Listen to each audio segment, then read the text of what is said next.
Hey, what up, everybody? It's George Zilla, Terrence G, and I'm Trent Lavelle Wainwright, and this is Food and Laughter. Today's food is from Lansky's. That's right, man. We got the Philly, we got the fries, we got the chicken tenders, and then we got the cookies, but the cookies didn't come from Lansky's. The cookies came from our guest tonight. She is from Lincoln, Nebraska. I done seen her perform a good few times. She's been good every time I seen her. I don't care how this sounds. When I seen her at the Clash, I thought she won. And I ain't saying that because she here. I'm saying that because that's what I believe. Yeah. Shout out to Jay Parker though, because I know he won, but I thought she won. I thought she won. I don't care what anybody say. Y'all can say whatever y'all want. Give it up for tonight's guest, Joslyne Debonis. I do want to clarify it was 1 point. I lost by 1 point to Jake Parker. I will say, I was there at that Clash too. You had a fire I set. thought she had a fire set. Can we put Jake Parker on the horn for this right now? Yeah, no, Jake Parker. Shout out to Jake Parker. We need to FaceTime him right now. I bring it up whenever I can. I'm always like, that was 1 point. Yeah, shout out to Jake Parker, but I thought you had it in the bag. I told you that when you got off the stage. I told you that again, but you was humble about it. You was like, no, but that's my friend. Was that your first Clash? That was my first Clash. Yeah, I'm going back this year. You about to kill it. I know. I'm excited. I'm telling you, she was good. Well, from what I heard from you, I mean, I didn't hear you in person. You are nice. We were just talking about that earlier. You are nice on the microphone. Yeah, if somebody had been just starting off, I was telling you earlier that I love the fact that you are a student of the game. Like, you really took it seriously. Like, a lot of comics come in and they don't. So thank you. Yeah. From an OG. I like that roll paper towel. But anyway, you just produced your first show. How did that feel producing your first show? You just first of all, my bad. Open table. So you are tonight's guest. I am. And as part of being our guest, you are supposed to eat the food first. I don't know if you're trying to watch your figure or if this is a little too greasy or anything like that. But you did bring cookies, so it must not be that big of a deal. And it would make my heart happy if you all ate. I will eat a cookie, and I want live feedback. But you have to go first with the food. Yeah, I'll take a not pretty cookie. You can take a pretty cookie. You can take one fry if you want. You don't even gotta smash because I got a son at home, so I might be taking some leftovers. Listen, I will not impede. Those chicken tenders have his name on it. Yeah, it do, but then it don't. I mean, he's a little selfish, but okay. So go ahead. Yeah, go ahead. Hey, let me get one of these. Go ahead. So, how long have you been doing comedy, Joslyne? So January 4th was my first full year. So yeah, not very long. I still feel like a baby deer to it. Yeah. You don't approach it like no baby. No, I mean, like, I've always had the passion. I love comedy. Like, I grew up watching comedy. My family's very into it as well. So it wasn't like, I don't know, it didn't come out of left field. It kind of felt natural, I guess you would say. Yeah. Well, you said your dad served in the military too, so he's got to have a sense of humor about those sorts of things. He's hilarious and one of the best storytellers that I honestly know. And I think that I feel like I have a storytelling style of comedy, and I get that from him, but I don't know, he'll tell a story that's amazing, and he's like, don't steal it. And I'm like, I can't tell it as good as you. Like, I'm not going to steal it, I promise. That's funny. So how was your first produced show, though? How did that come about? That was, how did you start that? I mean, you young, you what, 19, 20? 21. 20, oh, now you 20, okay, man. Yeah. I've been getting your age messed up since we did our first show. No worries. We did a show at the public house, and I was like, she's like. The cookies are good? Yes, are they good? Yes, they are, man. I love a chocolate chip. I'm glad, I'm mad because I ain't got no milk right now. I'm diabetic, man. I ain't got no insulin, but this is made from scratch. Well, hey, I can taste the fingernails all in there. You scratch the hell out of that cookie. Oh, man, I ain't trying to taste no fingernails, man. But how did that come about, though? So my boss just offered me the opportunity. They were looking to have some kind of entertainment on New Year's Eve. I'd been wanting to start running another show in Lincoln. Lincoln doesn't have a lot of established shows. And Backswing was just the perfect place to do it, Backswing Brewing Company. Right. And yeah, honestly, I did all the marketing, all the promotion, all the advertising myself, and I could have never anticipated. We had over 220 people at that event. That's awesome. That's really And good. I handpicked that lineup, and I just knew that, like, it was all, I picked just the killers that were in Lincoln. And yeah, I was really, really impressed and shocked. Congratulations to you, for real. Yeah, I want to say that because that's not, we've been trying to produce shows, I mean, we have, and we know that's not easy. It's not easy. Lord, it ain't So easy. it can be stressful. Especially even just like the advertising, right? Sure. Like Facebook is a great tool for all of Great. that, but they don't realize like it costs you a good chunk of change to circulate outside of the little crummy algorithm, right? Yep. So you get that. Did you get tips from somebody, or were you just kind of winging it? Did anybody help you out in the process, or were you just like, you know what, I'm gonna do it, and here's all the marks I'm gonna hit? Sure. I mean, truthfully, I come from a marketing background. Like I have, I'm in a gap year right now, but I have a lot of background in marketing. I was an intern for UNO for a while, so I do have that advertising experience. And I feel like I just used like what tools I had access to and was just like, all right, this is how I know how to run an ad campaign. This is what I'm gonna do for my show. And it, honestly, it was, way, way better than I could have ever anticipated. I want to hire you right now, like, put on the show. I mean, you sound impressive, like, Oh. I mean, for real, I mean, it was great. So With the laughter. Yeah. So I'm gonna throw left field. I don't Throw it. You want to follow me on social media, man? What's up, man? I What don't happened, follow man? you. Hold Okay, on, man. You I want would love friend to me? talk about You want this. follow me? Hold No. on, man. Let's talk about it. Let's talk about it. We here. Let's talk about it. You want to friend me? You want to follow me? Sure. I'm sensitive. It hurt my feelings. Oh. What happened, man? What I do, man? What happened? So personally, it wasn't, I know, like I promise you, I unfollowed. I went through this phase where I was like, I want to gut my Facebook. I didn't want, because I feel like seeing other people, like it was just like distracting me from what I was trying to do, and I was getting in my head a lot. And so it was a mental health thing where I was just like, all right, I'm gonna gut my Facebook, I'm gonna unfollow everyone, and I'm gonna make it like I just want it to be so like professional for comedy. I got like 20 people in and I got tired and I went to sleep and I was like, well, I didn't complete what I wanted to do. But then I just ended up like unfollowing a bunch of people. Give it a W. You know, you was way down the alphabet line. I mean, truthfully. See, I got lucky, man. I'm rookie, so I made it. But even before it was Levetti Vegas, it was still at the end. So I went back and I was like, we got 82 mutual friends. There is no way that I made the list of being cut. I was hurt. Because, you know, I've been there too, right? Like, let's be real. Facebook is like that anyways, right? Even not doing comedy, but especially with comedy, I feel like you guys know, right? You know, even in the year, you can get so bloated on Facebook. Like, you can have hundreds, thousands of friends that don't interact with anything. So you'll post a status, you'll post a content, and it's nothing, and that's frustrating. And so I can imagine too, like that.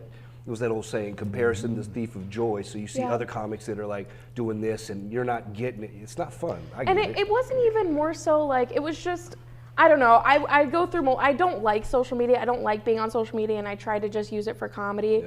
And you know, I thought about unfollowing people and I did. And I just was like, I don't know. Also at the time when I did make that decision, there were a lot of people influencing me. I feel like that's another thing as a first year comic. People try to take on that like mentor role of telling you this is what you need to do if you want to be successful. And that was kind of one of the things I felt pressure to do, was just unfollow some of the people that I had connections with. But truthfully, I don't know. I've had a lot of growth where I'm like, what?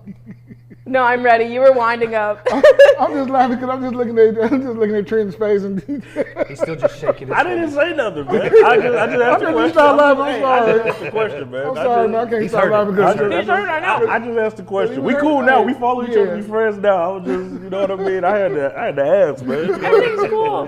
You see, he was like, yeah, okay. I mean, but you get where I'm coming from, though, and I think that it brings up a great point, though. No, it does. Like as a first year, I was so easily influenced by people outside of me to make certain choices and who I talk with, who I speak. Like, I don't know. It's very. I feel like it happens to a lot of probably. Well, even to take that a step further, I don't think it's just to take the mentorship role. Let's be real. I think there's a lot of cats that try to pull you into their clique too. They're like, be a part of this. Yes. They're not doing what we're doing. We're not like.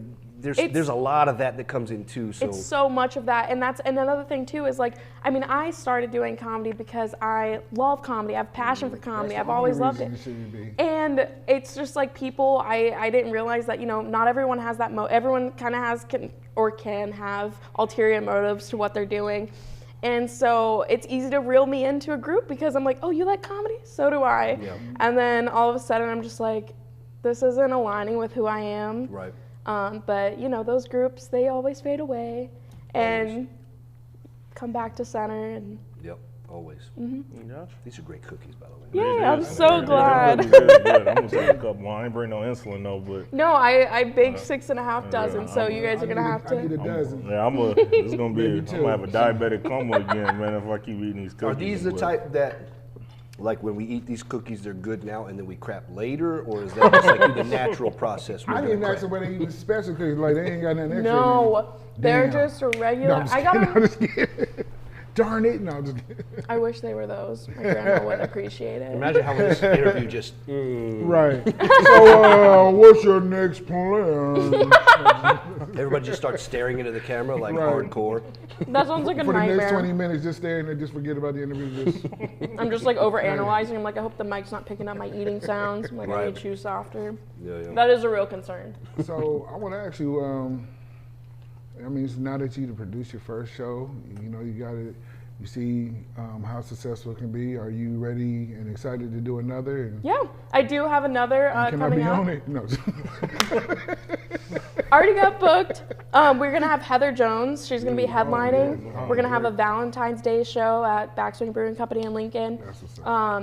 Centered it on just being a date night, getting out of the house. Just, I feel like another thing with like producing a good show that I've noticed is just finding those opportune times. So like taking advantage of the holiday season and utilizing that and getting people out. And Valentine's coming up. So do you have a special someone? If you saw my comedy, you'd be like, "There's no way. There's no way." It's okay. Well, No. you know, I mean, yeah. I mean, I if I'm being completely honest, that's just not. I've been very focused on myself for like maybe past year and a half, and it's like the more I feel like I'm achieving my goals, the more I'm like, I don't want to. This is me. Deal with somebody No, else. I do understand because Yeah. you're focused now. You're locked in.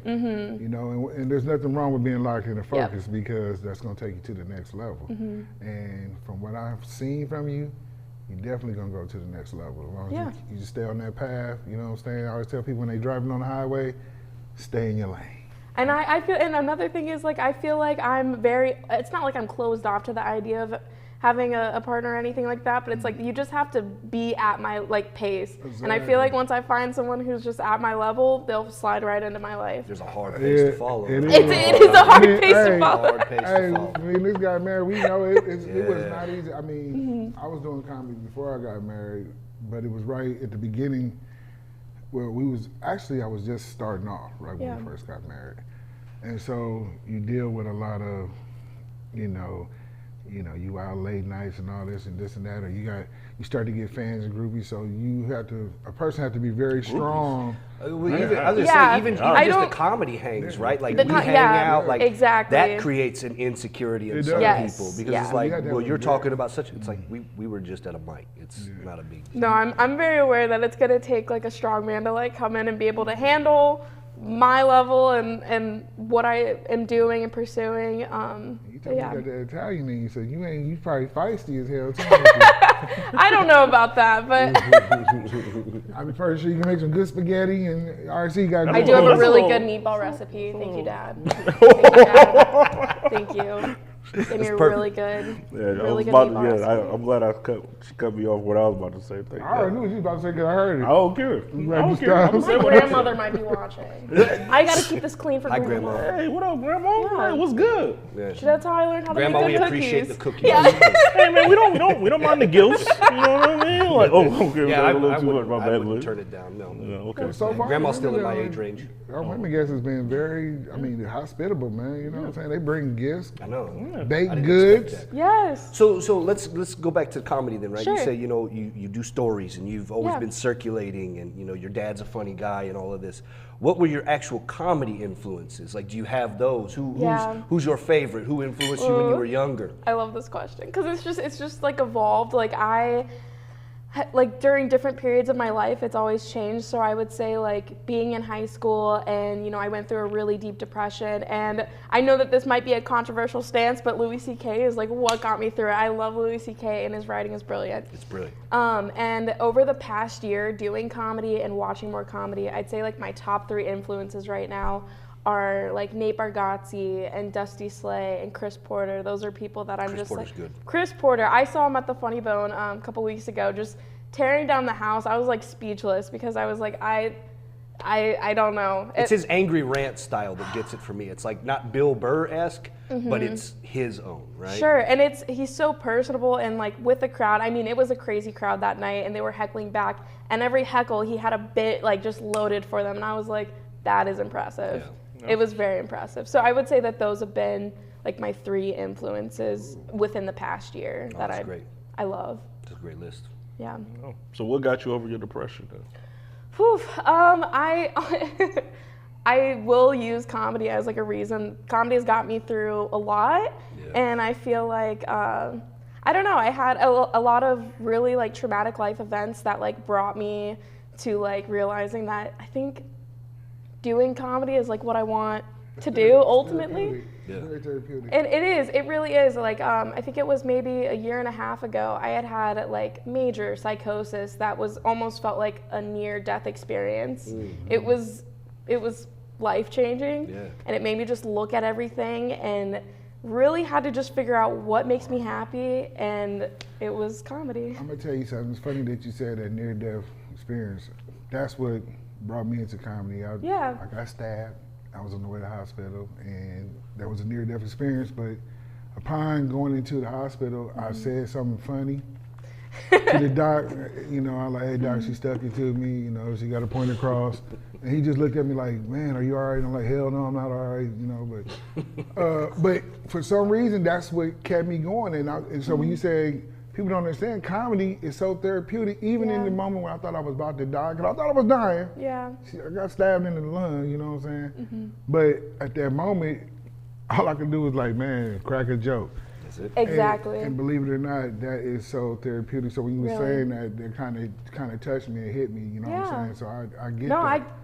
I'm there. I start crying when I get home. I know, like even, I mean, I was even just like earlier today, just like meditating on like kind of the topics I wanted to like bring up. And that was really like one of them where I was just like, that was such a life-changing moment. It is, I just remember like being in the hospital and like, again, it was major psychosis. I thought I was like Jesus Christ, which of course he would come back as a woman, but I don't know. It's 2023, maybe. Yeah, exactly. I don't know. Everybody's different now. Everybody. But it was just like being in the hospital, being in that state of mind, and still just like writing comedy before I'd even been on stage, just feeling like that's something that I wanted to pursue. That lets y'all know, man, comedy is powerful. Very powerful. Yes, it is. Very powerful. Yeah, mine started with like a divorce, so I didn't get stabbed or near die, so I was pretty good. But no, it's still going through a tragic. She just took a wiener that didn't belong to me. That was all. Like, so we just had to move on and stay funny stuff. Mm-hmm. Oh man. Yeah. All right. You think women get the recognition they deserve in the scene? I think the women that work hard in the scene get the recognition. I think that I don't feel like I have a great perspective on this just because I am a newer comic, and I feel like maybe as the years go by I'll have a different perspective. But I feel like starting out I've gotten more than enough recognition than I probably deserve as a first-year comic. Mm-hmm. But I'm grateful. I haven't felt slighted in any way. But that's also because we're in the Midwest comedy scene. I don't know if this would be the same case on either coast, truthfully. I will say this comedy though, scenes are the same no matter where you go. The women that's doing comedy here in the Midwest, Omaha and Lincoln, I've noticed that women are phenomenal. Like, you know, we're talking about this now, but like I don't see, and like I said, I've been in the game for a long time, but I don't see y'all, the women in the back burner no more. I see them in the front and foremost, like y'all in the front and sending their attention, like y'all up there, like. So I'm glad to see that it's starting to be more, at least here, starting to be more of an even playing field, so to speak. You know what I'm saying? A lot of the women are getting booked a lot more than some of the fellas are now. You know, but it's only, but if you're funny, That's what it's about. That's all. And, Yep. And you happen to be one of the funny ones. Like I said, whether you've been a year or 10 years in the game, the fact of the matter, I've seen people been in the game for 10, 20 years and suck. Yeah, big time. You've been in here for what, you said a year now? Yep. And hey, you got that gift. It's a natural gift that God gave you. And I'm glad that you're using your talent. Your that whoa God joke gave you. is You're doing hilarious. it. Oh, thank He you. said, "Whoa!" I won't. Or the whoa joke when they Whoa turned joke. around, when the Whoa dude turns joke around and is says, "Whoa!" I remember that hilarious. joke. Yeah, that's funny. Like I That still was like I funny. think of that at the funny bone. That's what I thought. That's what I Because I'd thought. seen She it took the before. crown after that. I thought that joke I saw the was. joke before, but you. I killed never it seen with the joke delivery that before, night. so I It was thought great. that took the cake. Yeah. You know, when I was there that night, but I'm not a What people judge. tell you about your jokes? I honestly never get a lot of direct feedback, No, so that this was is great. like the first Yeah. that No, I'm it was- like, That's. I thought it took the cake. You can just see But I the really, Yeah. glow on your face. if you was there that night, yeah, I swear I thought It that was joke took to the me. cake. I thought absolutely that That won joke it took the over, cake. and you rode that wave the entire Yeah, time. yeah, and I thought that was it. And then I heard who won, nothing against him again. I was like, Yeah. you got to be. but you know what? Kidding me. I'm excited. I'm excited to go back this year, Definitely. and like my attitude is completely different. Where it's like, I mean, even I didn't win that clash, but I got so many opportunities and so many doors open for me because of that. And I'm like, and I feel like that is kind of a good reason to do Clash again, is Absolutely. just opening doors and getting in front of people. I've never done it. Have you done a class before? Yeah, I've done a couple of You've done a class. I'm the only one who haven't done a class. Well, why don't you tell a dinosaur. everybody, since we got you here, Joslyne, Yes. why don't you give everybody your socials? Tell us what you got going on. Yes, all my social media is just under Joslyne Debonis. I primarily use Instagram, Facebook. There's a couple shows that I'm on this month, but the main one that I'm focused on is just the Valentine's Day show at Backswing Brewing Company on February 14th. If you buy your tickets online, you can use code FEB, get $5 off. Come have a drink, enjoy craft beer and live comedy. Yeah, That's what's we up. should. That's what's Thank up. you very much. Well, we appreciate you coming. We appreciate the cookies. Hope you got some more left. I think I had a question, but we got to wrap it up, man. So that's about it. That's about it. Thank you for coming through. Yes, thank you so much, Joslyne. Yeah, we appreciate you. Pleasure. You still should have won the Yes. the comics. I'm gonna say that. Thank y'all for tuning in, and this was Food and Laughter. Y'all have a great night. Yes. Thank you. Oh, so fun! Thank you so much.